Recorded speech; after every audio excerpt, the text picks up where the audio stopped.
ये लड़की गलती से माउंटेन क्लाइंबिंग करने के लिए एक ऐसे वीरान जगह पर चली गई जहाँ से कोई जिंदा वापस लौट कर आया ही नहीं। खतरनाक कंडीशन और बहुत ही तेज गर्मी ने उसका हाल बेहाल करके रखा था। इस एडवेंचरस कहानी की शुरुआत होती है सैरल नाम की एक लड़की को दिखाते हुए, जो बीहड़ वाले इलाके में मौजूद एक बड़े से माउंटेन के ऊपर चढ़ाई कर रही थी। सैरल को यहाँ पर घूमते हुए बहुत दिन हो चुके थे, लेकिन अभी तक वो नीचे उतरने का रास्ता पता ही नहीं कर पाई। बहुत ही ज्यादा गर्मी की वजह से उसका दिमाग चकराते जा रहा था और उसे तो सिर्फ इतना मन करता है कि वो वहाँ से कूदकर अपनी जान दे दे। उसके पैर में तो चोट भी लगी थी, लेकिन वो ठीक से चल भी नहीं पाती। अब इससे भी ज्यादा बदतर हालत ये हो जाती है कि उसका एक शूज नीचे गिर गया था। फ्रस्ट्रेशन में आकर उसने अपना दूसरा शूज भी फेंक दिया, यानी कि अब उसे नंगे पैरों पर आगे बढ़ना होगा इस खतरनाक जगह पर। लेकिन ये चीजें वैसे बिल्कुल भी नहीं थी जैसी लगती हैं। हमें अब कुछ हफ्तों पहले का समय दिखाया गया जब सैरल इस ट्रिप पर आई नहीं थी। सैरल पहले तो एकदम सुलझी हुई लड़की हुआ करती थी, लेकिन जब से उसके पेरेंट्स बीमार पड़े हैं और उसके पास उतने पैसे नहीं कि वो उनका इलाज करा सके, तब से ही सैरल एकदम से डिस्टर्ब रहने लगी। इनफैक्ट उसने तो बुरी आदतें पकड़ ली थी,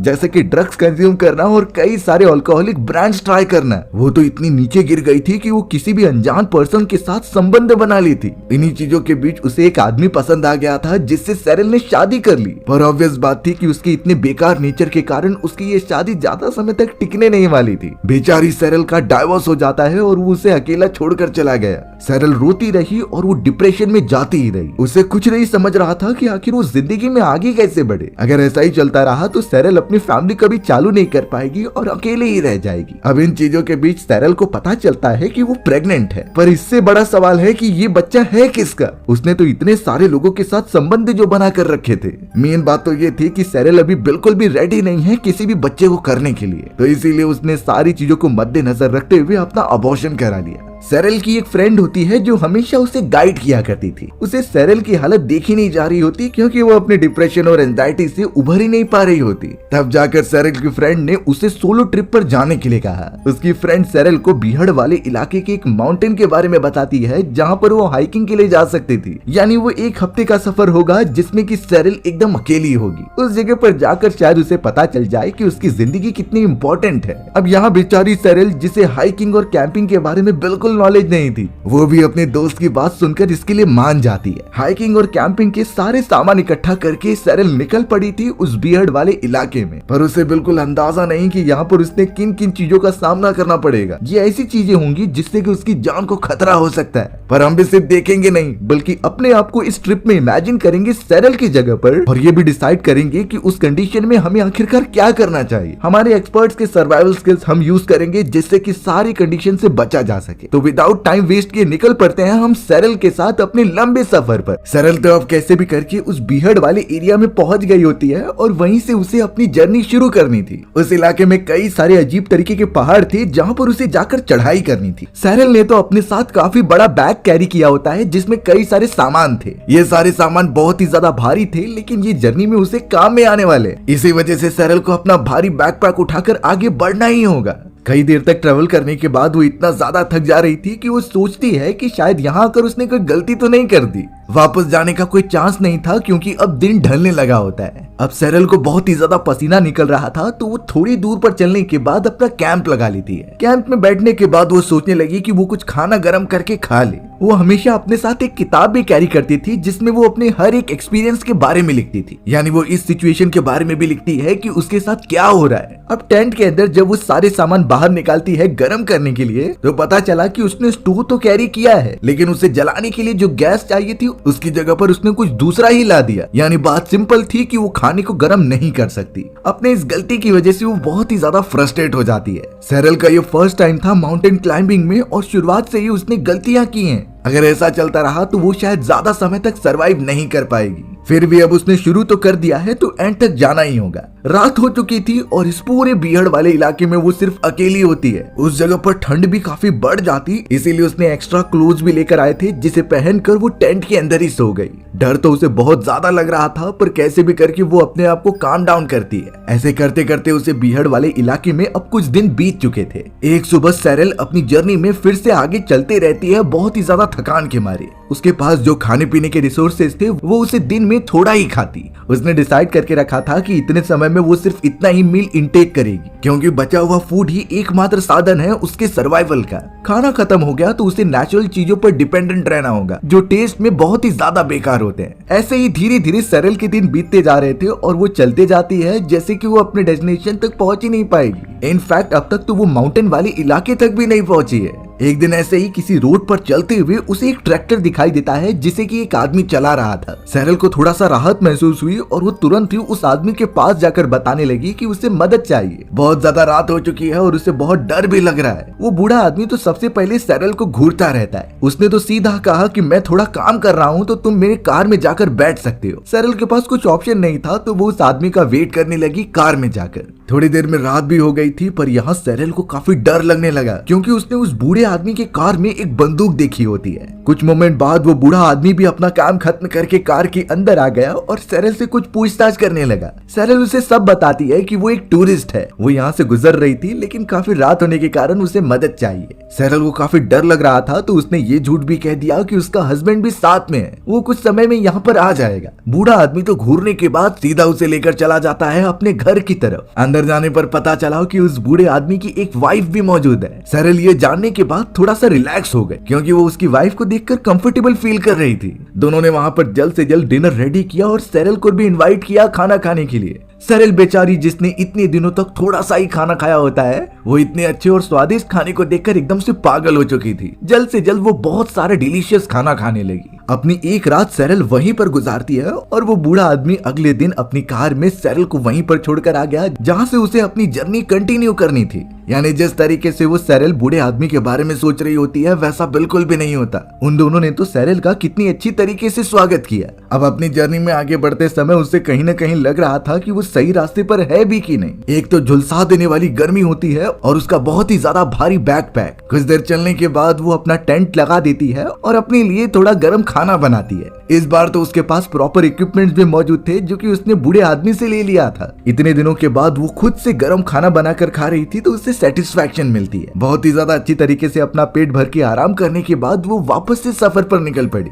अब जाकर उसे कहीं न कहीं वो पहाड़ी वाला इलाका दिखाई देने लगा होता है, लेकिन पहाड़ी इलाकों के साथ साथ आते हैं बहुत सारे खतरे जिसका अभी तक सेरेल को अंदाजा भी नहीं था। अब लगातार आगे चलते हुए रसल का सामना एक खतरनाक चीज से होता है। ये कुछ और नहीं बल्कि एक खतरनाक सांप था जो इस बियर्ड वाले इलाके में बहुत ज्यादा पाए जाते हैं। मोस्ट प्रोबेबली ये रसल वाइपर स्नेक है जो बहुत ही ज्यादा जहरीले होते हैं। इसकी जहर की एक बूंद किसी भी इंसान को जगह पर खत्म कर सकती थी। सेरेल उस चीज को देखकर बहुत ही ज्यादा डर गई और पीछे की तरफ भागने लगी। वो तो डर के मारे अपना टेंट भी लगा दी थी, लेकिन बार बार उसे उसी सांप के विजन आ रहे थे। ऐसा लग रहा था कि वो सांप कब यहाँ पर आ जाएगा और उसे काट लेगा। सिर्फ सांप नहीं, उस जगह पर और भी अजीब तरीके के एनिमल्स होते हैं जो उसके टेंट के चारों तरफ घूम रहे थे। बेचारी सेरेल का ये फर्स्ट टाइम था और सभी जानवर उसकी तरफ आ रहे हैं अटैक करने के लिए। लेकिन अगर इस कंडीशन में हम फंस जाएं और इस बियर्ड वाले इलाके के खतरनाक जानवर हम पर अटैक करने की कोशिश करें तो उनसे आखिरकार कैसे बचा जाएगा और उसकी टेक्निक क्या है। अब एक्सपर्ट्स के अनुसार रसल वाइपर जैसा खतरनाक सांप आपके सामने मौजूद है तो सिंपल तरीका है ये पता करने का कि वो आप पर हमला करेगा या नहीं। अगर वो सांप कुंडली मारकर बैठा हुआ है और अपनी शेप को मोड़कर एस सिंबल बना रहा है तो इसका मतलब है कि वो जरूर अटैक करने के मूड में। लेकिन अगर वो आपसे दूर जा रहा है तो इसका मतलब वो अटैक नहीं करेगा। फिर भी हमें उससे दूरी बनाए रखनी है क्योंकि रसल वाइपर एक जगह से दूसरी जगह पर अटैक काफी तेजी से करते हैं। यहाँ तक कि अगर आपको कोई मरा हुआ रसल वाइपर सांप भी दिखाई दे तो उसके सर से दूर रहे। देखा गया है कि मरने के बावजूद भी उनका सर 1 घंटे से 2 घंटे तक रिफ्लेक्स करता रहता है। यानी अगर हम रसल वाइपर के कटे हुए सर को टच करने जाएं तो भी वो हम पर अटैक करके मार सकता है और उसका वेनम तब भी उतना ही ज्यादा ताकतवर होगा।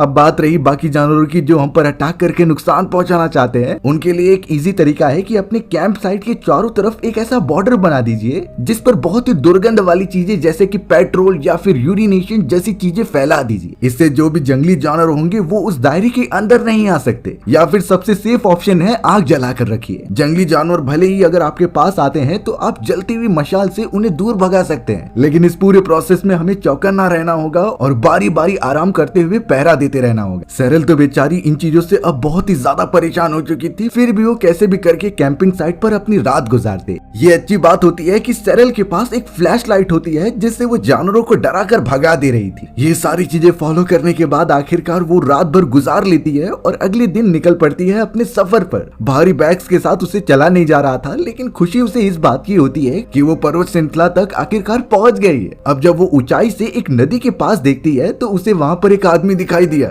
वो आदमी उस जगह पर नहा रहा था, इसीलिए अब सेरेल उससे पूछने के लिए उसके पास चली गई। आदमी ने अपना नाम ग्रेग बताया था और कहता है कि वो भी उसी की तरह एक हाइकर है, यानी वो सोलो ट्रैवलिंग करता है इस पूरे चट्टानी वाले इलाकों पर। ग्रेग को भी अच्छा लगा कि सेरेल एक लड़की होने के बावजूद भी सोलो ट्रैवलिंग कर रही है, यानी उसमें हिम्मत बहुत ज्यादा है। ग्रेग तो अब सेरेल को एक हाइडिंग एरिया के बारे में बताता है जो इस पहाड़ की थोड़ी ऊंचाई पर था। तो इसीलिए अब ग्रेग ने कहा कि तुम अपने रास्ते जाओ, मैं अपने रास्ते, हम उसी हाइडिंग एरिया पर मिलेंगे जहाँ बहुत सारी मस्ती होगी। इन बातों से रेसल को थोड़ा सी राहत मिलती है कि एटलीस्ट कोई और लोग भी हैं जो इस जगह पर ट्रेवल करते हैं। वो दोनों अब अपने अपने रास्ते पर निकल पड़े थे, लेकिन अब सेरेल को इन चीजों में मजा आने लगा था। पहाड़ी वाले इलाके अब आ चुके होते हैं जिस पर वो चढ़ना भी स्टार्ट कर देती है। कई देर तक लगातार ऊपर की तरफ चढ़ाई करने के बाद आखिरकार वो उस हाइडिंग एरिया तक पहुंच गई थी। उस जगह पर तो और भी सारे टूरिस्ट मौजूद थे और आखिरकार उसकी मुलाकात ग्रेग से हो ही जाती है। ग्रेग के साथ उसके दोस्त थे तो वो उनकी मुलाकात सेरेल से करवा देता है। सेरेल भी उनसे बहुत सारी बातें कर रही थी और अपने एक्सपीरियंस शेयर करती है कि उसने क्या क्या देखा। एक समय पर सेरेल चाह रही थी कि वो उस बीहड़ वाले इलाके से वापस घर चले जाए, लेकिन अब उसे सारी चीजें एकदम अच्छी लगने लगी हैं। वो चाहती है कि वो ऐसे ही ट्रेवल करते रहे क्योंकि उसे अंदर से खुशी मिल रही थी। उस जगह पर तो सेरेल का एक पार्सल भी आया होता है जो उसी की बेस्ट फ्रेंड ने भेजा था। उसमें कुछ जरूरत के सामान थे जिसमें शायद आगे के सफर में सेरेल को जरूरत पड़े। सेरेल उसे खोलकर बहुत सारी चीजें देखने लगती है, पर उसके अंदर तो एक लेटर भी था। वो लेटर उसके एक्स हस्बैंड का होता है। सेरेल के एक्स हस्बैंड को सब पता चल गया है कि वो किस लंबे जर्नी पर निकली है और उसने कितना सफर तय किया है। वो तो उसे कॉन्ग्रेचुलेट कर रहा था और बधाई भी देता है इतने लंबे सफर वो भी अकेले तय करने के लिए। लेकिन कहीं न कहीं सेरेल इन चीजों को पढ़ने के बाद थोड़ा उदास हो जाती है। उसे चाहिए था कि उसका हस्बैंड उसके साथ रहे, लेकिन सेरेल की गलतियों की वजह से उसका हस्बैंड उसे छोड़कर चला गया। सेरेल कुछ देर तक वहीं पर बैठी रही, तभी उसकी मुलाकात एक बूढ़े आदमी से होती है। उसका नाम एडी था जो इस जगह का केयर टेकर होता है। एडी भी सेरेल को देखकर उसके बारे में पूछने लगा कि तुम अकेले क्या कर रही हो। एडी साफ साफ देख पा रहा था कि सेरेल का बैकपैक बहुत ही ज्यादा भारी है और इतने भारी सामान को सेरेल अकेले कैसे उठाकर लेकर जा रही है। एडी सेरेल को कुछ बातें समझाने लगा कि तुम्हें जरूरत के सामान ही कैरी करने चाहिए। वो जल्द से जल्द सारे बैकपैक को चेक करता है और उसके अंदर के बेकार सामान को निकाल देता है। इससे सेरेल को ही आसानी होगी अपने आगे की सफर को तय करने के लिए। एडी ने तो उसके शूज को भी चेक किया कि उसने बहुत ही टाइट लेसेस बांध रखे थे।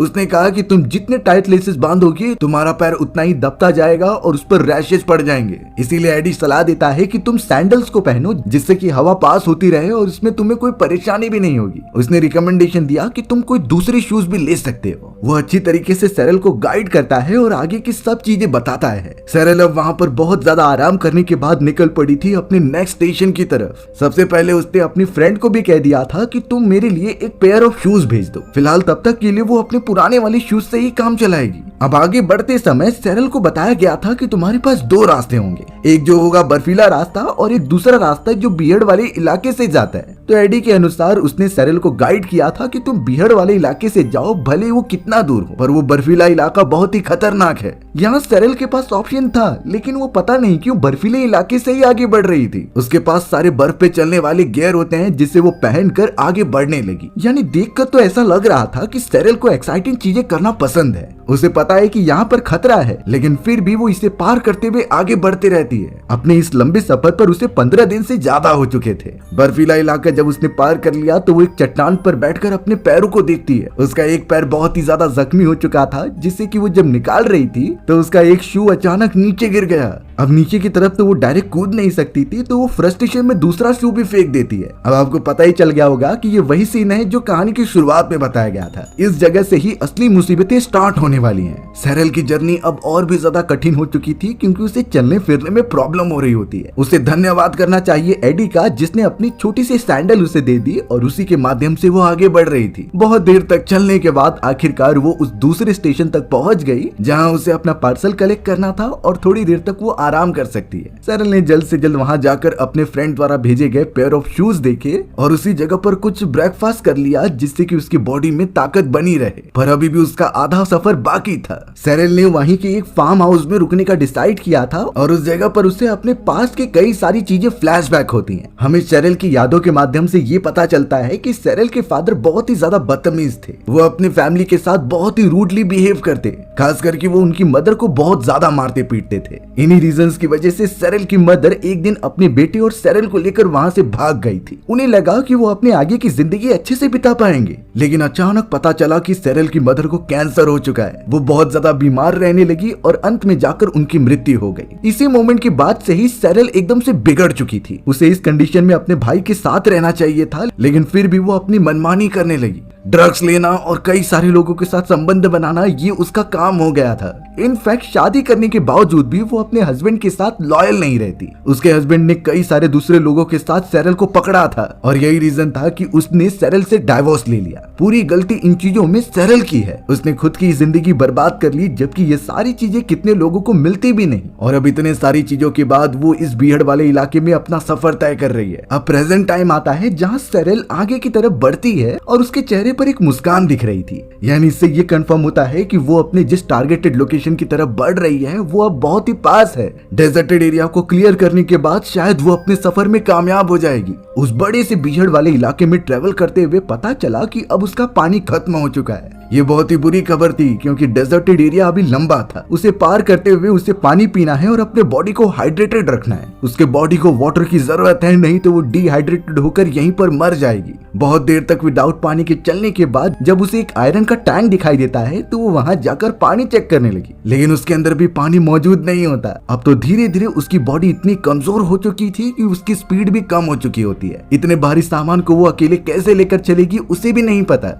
सेरेल इस प्रोसेस में अब बहुत ही ज्यादा कमजोर हो चुकी थी। तभी उसे थोड़ा सा पानी दिखाई देता है सामने की तरफ। वो बहुत ही ज्यादा खुश होकर जब उसके पास गई तो पता चला कि ये पानी पूरी तरीके से बेकार है। ऐसे खराब पानी को पीने से वो और ज्यादा बीमार पड़ जाएगी। लेकिन इतने समय तक यहाँ पर गुजारने के बाद सेरेल को कई सारी टेक्निक्स के बारे में पता चल गया है। वो तुरंत ही 2 कैंस के अंदर वो सारा पानी भर लेती है और उसके अंदर कुछ टैबलेट्स डालती है। मैं थोड़ा डिटेल में बता दूं कि ये सारे टैबलेट्स पानी को क्लीन करने के लिए बनाए गए हैं। इनमें क्लोरीन टैबलेट्स, आयोडीन टैबलेट्स या फिर सोडियम डाइक्लोरोआइसोसाइनाइड भी होते हैं। ये टैबलेट खासकर उन पानी के लिए बनाए गए हैं जो पीने लायक नहीं होते। इसका यूज भी एकदम सिंपल होता है। 1 टैबलेट लीजिए और 1 लीटर बेकार पानी। उसके अंदर टैबलेट डालकर हमें सिर्फ आधे घंटे के लिए वेट करना है। उतने टाइम पीरियड के बाद हम उस पानी को पी सकते हैं। और अगर बात रही हमारे पास वो सब टैबलेट भी नहीं है तो इसका दूसरा उपाय भी है। पानी को क्लीन करने के लिए हम हाउस होल्ड ब्लीचेस का भी यूज कर सकते हैं। जैसा हमें पता है कि ब्लीच के अंदर 5% सोडियम हाइपोक्लोराइट होता है। इसके लिए हमें पर लीटर 2 ड्रॉप ब्लीच लेने होंगे और उसे अच्छी तरीके से मिला देना है। आधे घंटे के बाद वो पानी पूरी तरीके से साफ हो जाएगा। सेरेल ने भी अपने पीने के पानी का इंतजाम तो कर रखा था, लेकिन सामने की तरफ से 2 हंटर्स आ जाते हैं। ये यहीं पर रहते थे और जानवरों का शिकार करते थे। उन दोनों हंटर्स ने सेरेल से कहा कि हमें भी पानी दिला दो, पर सेरेल साफ मना कर देती है क्योंकि यहाँ पर साफ पानी है ही नहीं। उसे कहीं न कहीं गड़बड़ लगने लगी इन सारे हंटर्स के ऊपर। वो बहुत ही गंदी नजर से सेरेल को देख रहे थे। इसीलिए सेरेल ने डिसाइड किया कि वो यहाँ से जा रही है। बैकपैक उठाकर वो अपने दूसरे रास्ते पर निकल पड़ी। दोनों हंटर्स भी कुछ समय बाद वहाँ से दूर चले जाते हैं। सेरेल झाड़ियों के पीछे छुपी हुई थी और थोड़ी देर बाद वो वहाँ पर आकर सारे पानी को इकट्ठा करने लगती है। उसने सोचा था कि वो यहीं कैंप लगाकर रात बिताएगी, बट उनमें से एक हंटर वहाँ पर पहुंच जाता है और पूछता है कि तुम जाने वाली थी। पर यहाँ सेरेल उसके बातों का कुछ जवाब नहीं देती और अपना बैकपैक उठाकर वहाँ से दूर ही चले जाती है। कहीं न कहीं उसे डर लग रहा था कि वो हंटर्स उसका पीछा करके उसे मार तो नहीं देंगे, लेकिन सेरेल ने हिम्मत नहीं हारी और चलते हुए वो एक सिटी के अंदर पहुंच जाती है। वो सिटी एक बहुत ही छोटे पैमाने पर बनाई गई थी। रास्ते पर ट्रेवल करते हुए उसकी मुलाकात जोनाथन नाम के एक आदमी से होती है। वो आदमी एक पार्टी के लिए अपने लिए पार्टनर ढूंढ रहा था, तो इसीलिए उसने ऑफर सेरेल को दिया। सेरेल को भी थोड़ी मजे करने थे, तो इसीलिए वो उसके साथ पार्टी में चली गई। उस मोमेंट पर वो दोनों बहुत ज्यादा क्लोज भी आ जाते हैं। पूरी रात अच्छे से गुजारने के बाद अगले दिन सेरेल फिर से फॉरेस्ट वाले इलाके में चली गई। अब उसका सामना होने वाला था रेन फॉरेस्ट के अंदर, जहाँ काफी भारी मात्रा में बारिश हो रही होती है। वहाँ से अंदर जाने पर उसे टूरिस्ट का एक ग्रुप भी मिलता है, जिसके साथ वो आगे बढ़ने लगी। रात के समय वो सभी सेरेल के साथ अपना खाना शेयर करते हैं और कई सारी बातें करते हैं। सरल को पोयम्स भी लिखने का बहुत शौक था, तो वो उन सभी को अपने पोयम बताती भी है और उसका अप्रिशिएशन भी उसे बहुत ज्यादा मिल रहा था। सरल अपने रास्ते पर जहाँ भी जा रही थी वो अच्छे खासे दोस्त बना ली थी। अब सुबह होने पर उसका रास्ता दूसरी तरफ था, तो वो निकल पड़ी अपनी डेस्टिनेशन की तरफ। उसे अचानक एक लामा दिखाई देता है जिसके ऊपर कई सारे बैगेजेस रखे गए थे। थोड़ी दूरी पर एक बूढ़ी औरत अपने बेटे के साथ वहाँ पर आती है और सरल से पूछने लगती है कि तुम यहाँ क्या कर रही हो। सरल ने सब बताया कि वो कैसे टूरिस्ट है और यहाँ पर एक्सप्लोर करने आई है। वो छोटा लड़का तो सरल से बहुत सारी बातें पूछने लगा और उसकी मदर कहाँ है ये भी पूछता है। सरल ने उसे साफ बताया कि उसकी मदर को एक बीमारी हो चुकी थी जिससे वो मर गई और उसकी सरल को बहुत ज्यादा याद भी आती है। वो लड़का भी इस पर दुख जता रहा था और प्रेयर करते हुए वो एक पोयम पढ़ता है। इस पोयम का साफ मतलब था कि आत्मा बिल्कुल भी मरती नहीं, वो वापस नेचर में कहीं मिल जाती है जिसकी मुलाकात एक न एक दिन हमसे जरूर होती है। सरल इन चीजों को एक्सपीरियंस करके बहुत ही ज्यादा भावुक हो उठी। थोड़ी देर तक बातें करने के बाद वो दोनों वहाँ से चले गए थे और अब सरल को अपने एंड डेस्टिनेशन तक जाना था। रास्ते में अचानक उसे अपनी मदर की बहुत ज्यादा याद आने लगी। वो इमेजिन कर पा रही थी कि उसने कितनी सारी गलतियां की। अगर वो चाहती तो अपनी लाइफ को अच्छा बनाकर अपनी मदर की देखरेख कर सकती थी, लेकिन उसने इतनी लापरवाही बरती और कभी भी अपनी लाइफ को सीरियस नहीं लिया, जिसका रिजल्ट यही निकलता है कि उसकी मदर और पूरा परिवार उससे अलग हो गया। यहाँ तक कि उसने अपने भाई को भी छोड़ दिया था। आज जाकर सरल को इस पूरी जर्नी में 50 दिन से ज्यादा हो चुके थे। उसने तो कभी इमेजिन भी नहीं किया था कि वो इतना ट्रेवल कर सकती है। इससे पहले उसे बिल्कुल भी एक्सपीरियंस नहीं था ये सारी कैंपिंग और हाइकिंग का। अब उस जगह से उसकी डेस्टिनेशन ज्यादा दूर नहीं होती। पहाड़ी और फॉरेस्ट वाला इलाका एकदम से खत्म हो चुका था और सामने की तरफ उसे एक ब्रिज दिखाई देती है। ये ब्रिज काफी ज्यादा बड़ी थी जो दो नेशंस को एक साथ जोड़ती है। यानी इस ब्रिज के दूसरी तरफ एक सिटी है जिसमें कि वो जाकर अपने घर पहुंच सकती है। आखिरकार सरल भी उस ब्रिज तक पहुंच गई थी जहाँ पर उसे अपनी जर्नी अब खत्म करनी है। ब्रिज पर खड़े होकर वो वहाँ पर नजारा देख रही थी और अपने शुरुआती दिनों को याद करती है जब उसने बातों ही बातों में ये जर्नी स्टार्ट की थी। शुरुआत में तो उसे लगता ही नहीं था कि वो एक दिन भी टिक पाएगी, लेकिन यहाँ पर पूरे 60 दिन हो चुके हैं और उसने पूरी जर्नी बहुत सारे एक्सपीरियंसेस के साथ खत्म कर ली है। सरल हर एक चीजों में अपनी गलती मान रही थी और उसकी आंखों के सामने वो सारी गलतियां झलकती हैं जो वो अपनी लाइफ में बेखौफ करती गई है। सरल को तो कई बार मौके मिले अपनी लाइफ सुधारने के, पर फिर भी वो उन चीजों की परवाह ना करते हुए अपने मन मुताबिक की बातें करती गई। लेकिन देखकर साफ लग रहा था कि अब वाली सरल एकदम से बदल चुकी है। वो तो अपने आसपास की चीजों को एक अलग ही नजरिए से देख रही थी जो एकदम फैसिनेटिंग होता है। इस पूरी जर्नी में उसने जितनी भी चीजें और जितनी भी परेशानियों को फेस किया था वो सारी की सारी चीजें उसने अपनी डायरी में लिखी होती हैं। यही एक आदत उसकी अच्छी थी जो आगे चलकर एक बहुत ही बड़ा नाम हासिल करने में मदद करेगी। कोई देखकर तो अब सरल को ये बिल्कुल भी नहीं कह सकता कि वो इतनी ज्यादा बुरी हो सकती थी। इस लंबे सफर ने उसे अंदर से पूरी तरीके से चेंज कर दिया है। अब यहाँ सरल जब बर्फीले वाले इलाके पर बैठी हुई थी तभी सामने की तरफ उसे एक फॉक्स दिखाई देता है। वो फॉक्स धीरे धीरे उसके पास आ रहा था और सरल को लगातार घूरता रहता है। सरल जब उसे नोटिस करती है तो उसे उस बच्चे की बात याद आई कि आत्मा मरने के बाद पूरी तरीके से खत्म नहीं होती बल्कि नेचर में मिल जाती है। तो सरल इसीलिए सोचने लगी कि ये फॉक्स कोई और नहीं बल्कि उसकी मदर है जो उसे देखने के लिए यहाँ पर आई है। सरल ने तो अपनी मदर को दिल से धन्यवाद किया, जिसके बाद वो प्यारा सा फॉक्स वहाँ से चला जाता है। सरल भी अपने सारे सामान को लेकर उस बर्फीले वाले इलाके से बाहर निकली और आखिरकार अपने घर पर पहुंच गई।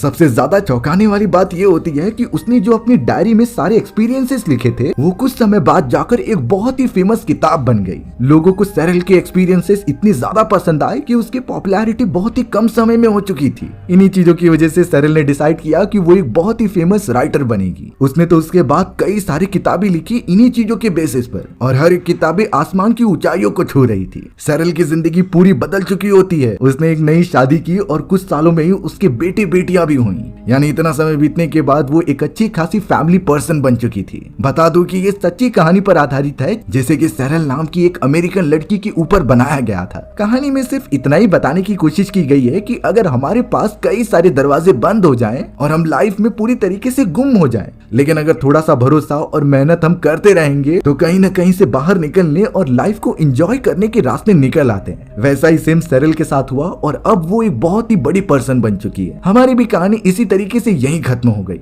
सो व्यूअर्स, आपको ये स्टोरी कैसी लगी कमेंट सेक्शन में बताना भूलना मत। और अगर आपको मेरा एक्सप्लेनेशन 1% भी अच्छा लगा होगा ना तो वीडियो को लाइक एंड चैनल को सब्सक्राइब जरूर कर देना। मिलते हैं इसी तरीके की मजेदार वीडियोस में, तब तक के लिए बाय बाय।